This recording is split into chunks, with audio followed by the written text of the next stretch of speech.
Vous avez vu ces 3 animations d'ombre? Oui, 3 parce qu'en fait il y avait le petit chrono en bas. Eh bien vous allez pouvoir les recréer facilement dans DaVinci Resolve, tout ça sans plugin et même si vous débutez. Entre un slider, un compteur et un chrono, on va voir ensemble comment rajouter du punch à vos vidéos avec seulement un texte plus. Pour commencer, on va créer une animation de slider, parfaite pour afficher des dates, des infos ou même des mots qui défilent.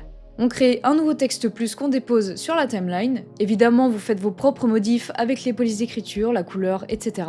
Et ensuite, on passe dans Fusion. Dans Fusion, on ajoute un masque rectangulaire et on vient le modifier pour qu'il vienne englober notre date. Et l'élément important à modifier, c'est le bord flou, vous faites donc à votre goût. Ensuite, on sélectionne Template et on va dans Transformation et on va animer l'Offset. Je change la valeur pour partir de la première année, je crée une keyframe, j'avance dans le temps, je modifie la valeur pour arriver à la date désirée, et c'est absolument tout. Vous pouvez bien évidemment faire quelque chose de plus avancé en jouant avec les keyframes et les splines pour les lisser.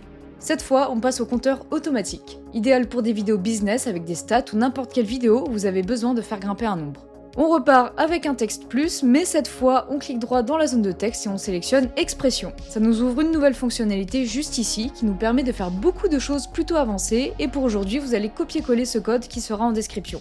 Je tiens à préciser que ce code ne m'appartient pas, je l'ai trouvé dans la vidéo de ce gars dont je ne prononcerai pas le nom parce que je vais probablement l'écorcher, mais sa vidéo sera également en description. Donc, vous collez le code ici et pas de panique, je vais vous expliquer le plus important. From 0, c'est votre valeur de base, je vais la laisser comme ça. To 1, 2, 3, 4, 5, 6, c'est votre valeur finale, je vais la mettre à 10 000. Préfixe égale pré, c'est ce qui vient avant votre nombre, j'en ai pas besoin alors je le supprime. Et postfixe égale post, c'est ce qui vient après votre nombre, par exemple, je vais mettre le symbole de $. Et là, normalement, tout est bon. Vous pouvez modifier la durée de votre texte et votre nombre s'adaptera en conséquence. Donc ce petit bout de code est vraiment très pratique. Dernière animation, probablement la plus simple à mettre en place des 3, le chrono automatique, idéal pour les vidéos de sport ou les speedruns. On crée encore une fois un texte plus, on fait clic droit dans la zone de texte et on sélectionne Timecode. Et en soi, votre effet de chrono est terminé, mais on va aller un petit peu plus loin. Déjà, dans Ancrage H, on sélectionne gauche, c'est pour éviter qu'il y ait un décalage quand les chiffres changent. De toute façon, vous pouvez remodifier la position ici.